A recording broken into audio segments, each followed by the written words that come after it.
Joe, o assunto que eu vou falar agora é complexo. Então eu vou dar uma sugestão para você. Se você não viu esses dois vídeos que estão aqui na tela, dá uma olhada neles. Na verdade, esse vídeo que eu vou apresentar agora é uma continuação e um complemento para esses dois assuntos. Então, para você não boiar qualquer coisa, clica neles, assiste antes e depois volta para cá. Senão vai para casa, foda-se. Você sabe quanto vale o seu trabalho? É isso que eu vou explicar nesse vídeo. E para facilitar a análise, eu tirei o governo da jogada, pra gente falar só de mercado, uma coisa como se fosse fechada. E também tem outra coisa, eu também vou descartar tudo que é relacionado a, por exemplo, impacto ambiental ou exploração de pessoas por pessoas, porque eu quero falar sobre a base, como seria o mercado puro. Nesse vídeo eu vou mudar um pouquinho a lógica de como as coisas funcionam no mercado financeiro hoje em dia. Mas não vai fazer porra de diferença nenhuma, porque a ideia geral é do mercado em si, troca de mercadorias, e isso vai ser igual em qualquer lugar, tá ok?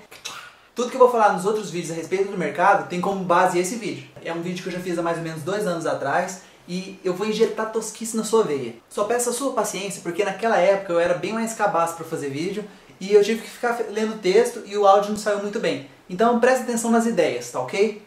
E tem mais. Se eu fosse você, eu poderia pensar... Então, ó...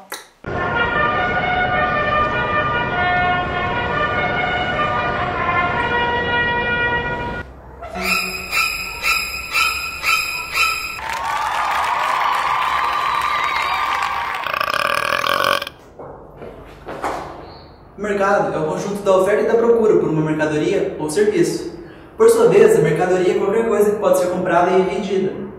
Repare que o serviço é uma mercadoria, pois nele o que se compra e vende é o trabalho. Em nossa sociedade, o mercado sempre cumpriu uma função muito importante, pois dificilmente alguém consegue produzir tudo o que é necessário para a sua vida. Do mesmo jeito que você precisa das mercadorias que são produzidas pelo trabalho de outras pessoas, elas também precisam das mercadorias que são produzidas pelo seu trabalho. E isso independe do sistema econômico. Lembre-se que o sistema é um conjunto de partes que coordenam entre si para alcançar um resultado. Há vários tipos de sistemas que conhecemos. Dentre estes, podemos citar o orgânico e o econômico. Como ambos são sistemas, pode-se fazer uma analogia entre eles. Do mesmo modo que o sistema orgânico tem uma rede metabólica complexa, o sistema econômico tem redes comerciais complexas. Assim, podemos analisar ambos esses sistemas por 2 óticas distintas, o nível micro e o nível macro. Nos organismos, o nível micro se refere às menores unidades, as células. No mercado, as células são análogas a uma simples relação de troca, como aquela que você troca o seu dinheiro por uma mercadoria. No organismo, o nível macro se refere às maiores unidades, que é o próprio organismo. No mercado, o organismo é análogo ao conjunto das várias relações de compra e venda que existem em uma sociedade. Note que em ambas as óticas, tanto o organismo quanto o mercado, continuam o mesmo. O que muda é a maneira que você enxerga o mesmo assunto. Se o sistema orgânico tem problemas, dizemos que ele está doente. Mas, como o nosso mundo tem problemas, podemos dizer que o nosso sistema econômico também está doente. Quando o organismo está doente, é preciso produzir remédios para ele. Na medicina, a ciência mais utilizada para produzir remédios é aquela que analisa o nível micro do organismo, as células. Ou seja, para se descobrir um remédio para os problemas do mundo, é necessário analisar o sistema econômico na sua unidade mais simples, quando se compra ou vende uma mercadoria. Este tipo de análise foca em entender o valor das mercadorias, e isso vai te dar uma ideia clara de quanto custa o trabalho que você faz. Há 2 tipos de valores nas mercadorias, o valor inicial e o valor final. O valor inicial representa o valor verdadeiro de uma mercadoria. Mas para facilitar a análise, não vamos considerar o dinheiro agora na troca de mercadorias. Tenha em mente que as primeiras sociedades trocavam suas mercadorias sem dinheiro. Imagine 2 indivíduos quaisquer, podem ser qualquer um. Para facilitar, suponha que um deles seja você, o astronauta, e que o outro seja eu. Nós utilizamos os nossos trabalhos para transformar algo existente na natureza em uma mercadoria que supra alguma necessidade. Com o seu trabalho, você produz uma corda em 1 hora. Com o meu trabalho, eu produzo uma colher em 1 hora. Pergunta: quanto vale cada mercadoria? Como ambas as mercadorias gastaram 1 hora para serem produzidas, cada uma vale 1 hora de trabalho. Como o valor é equivalente, uma corda será trocada por uma colher. Em outras palavras, 1 hora do seu trabalho será trocada por 1 hora do meu trabalho.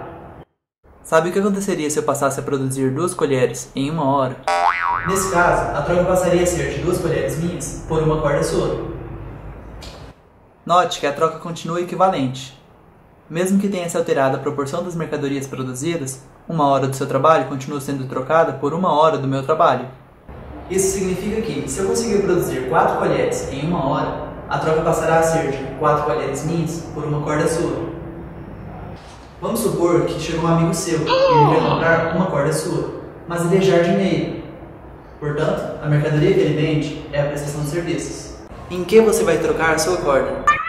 Cada 1 hora do trabalho dele no seu jardim será trocada por 1 corda sua, pois ambos os trabalhos duram 1 hora.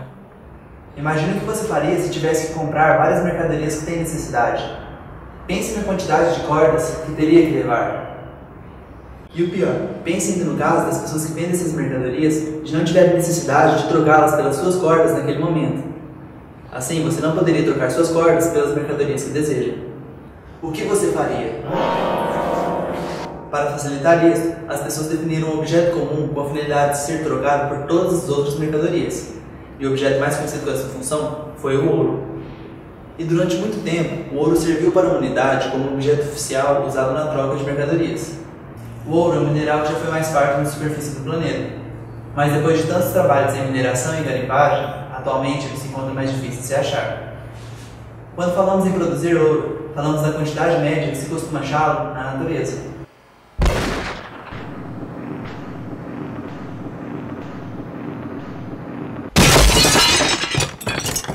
Voltando no exemplo que em 1 hora eu produzo 1 colher e você produz 1 corda, vamos supor que é produzido 10 gramas de ouro por hora. Deste modo, 10 gramas de ouro podem ser trocadas tanto por 1 colher minha, quanto por 1 corda sua, ou 1 hora de jardinagem do seu amigo. A equivalência é a mesma. 1 hora de trabalho gasta para se produzir o ouro é trocada por outra 1 hora de trabalho gasta para se produzir mercadorias. Vamos supor que o ouro ficou mais difícil de ser achado e passou a se produzir apenas 2 gramas por hora.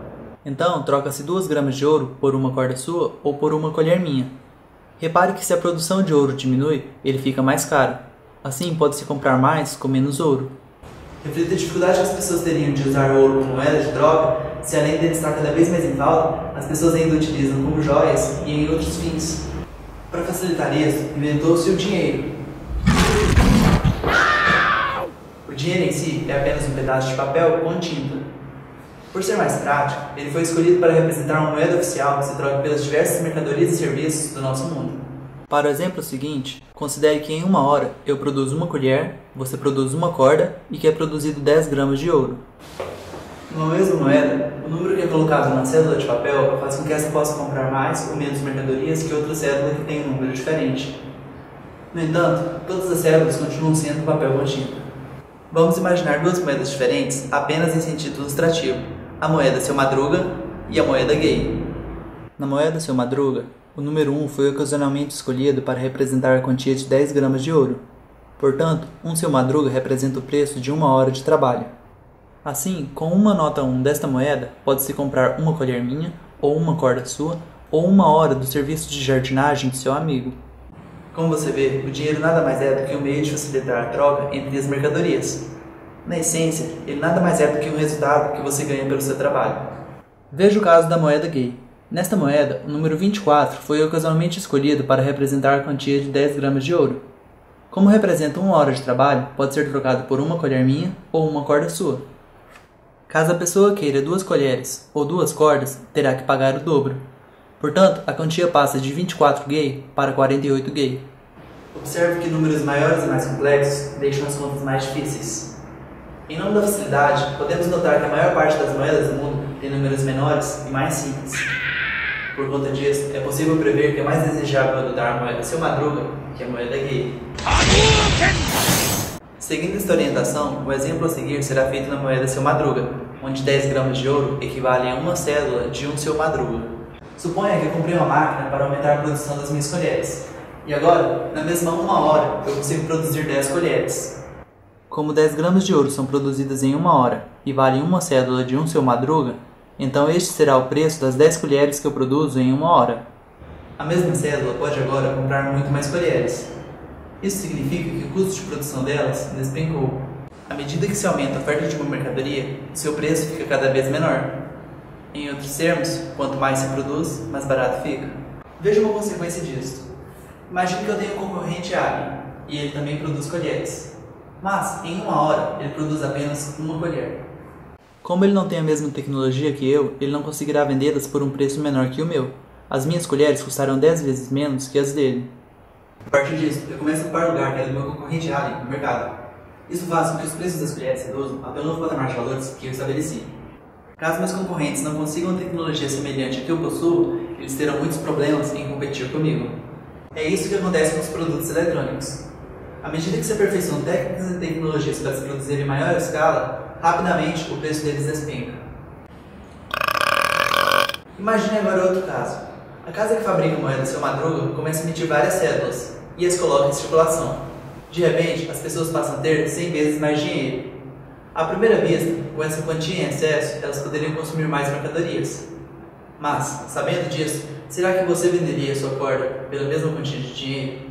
Duvido muito, mas isso não é só sobre você. As outras pessoas também iriam subir constantemente o preço de suas mercadorias, para compensar o aumento da circulação de cédulas de dinheiro.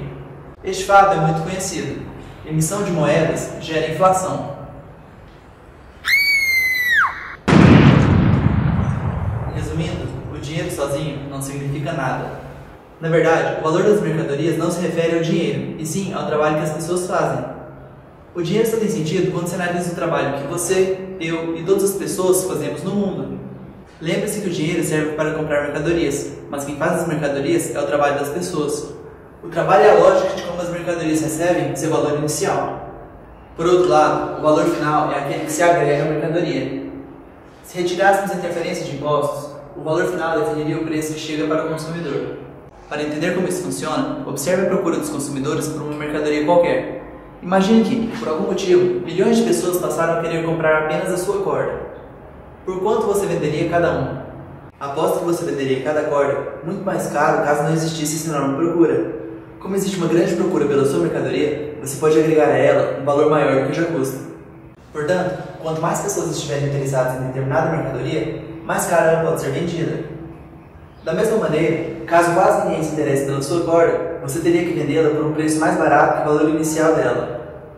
Visando atrair consumidores, notamos a aplicação de diversas estratégias em vendas e publicidade de forma a agregar valor às mercadorias. Com este valor agregado, eleva-se a quantidade de dinheiro que se pode receber por elas. É importante destacar que, em geral, mesmo que o valor agregado consiga elevar o preço final, a maior parte do preço costuma ser determinada pelo valor inicial de uma mercadoria. O valor de cada mercadoria reflete o trabalho utilizado para produzi-la. Esse é o princípio básico para se entender a lógica da economia. Quando se ouve falar em crescimento da economia, significa que isso se refere ao aumento da quantidade de riquezas produzidas. E um dos principais fatores que interferem no crescimento da economia é a velocidade com que o dinheiro circula na sociedade. Suponha que o preço da minha colher e o da sua corda seja de um Seu Madruga. Além disso, tanto eu quanto você temos apenas um Seu Madruga no bolso. Vamos imaginar que existe apenas nós dois na cidade. Se eu não compro suas cordas, você não tem por que produzi-las. O inverso também é verdadeiro. Nesse caso, o dinheiro que temos não está circulando. Se o dinheiro não circula, ninguém terá trabalho para fazer. E, sem trabalho, não ganhamos nada. Por outro lado, se eu compro uma corda sua e você compra uma colher minha, você gasta um Seu Madruga, mas recebe um Seu Madruga meu. Isso significa que você conseguiu comprar a mercadoria que queria, e o dinheiro que você gastou voltou para você. Repare que você só ganha dinheiro quando ele vem de outras pessoas. Neste exemplo, você só pôde receber porque eu tinha o dinheiro. Caso você compre uma colher minha outra vez, eu ganharei mais dinheiro e poderei comprar mais uma corda sua novamente. Veja que, quanto mais você consome minhas mercadorias, mais eu posso consumir as suas. Isso nos faz produzir mais riquezas e a nossa economia cresce. O segredo para se fazer crescer a economia é ter uma população com uma boa distribuição de renda e que movimente seu dinheiro na própria sociedade. A distribuição de renda permite que mais pessoas possam consumir. Isto faz o dinheiro circular mais rápido e estimula mais pessoas a produzirem riquezas. Como resultado, a distribuição de renda faz com que a economia cresça ainda mais. Se você deseja vender mais cordas, você precisa que mais pessoas tenham dinheiro para comprá-las. Caso melhore a distribuição de renda, mais pessoas poderão comprar suas cordas. A procura delas aumentará e você poderá inclusive cobrar mais por elas, ganhando mais dinheiro com o seu trabalho.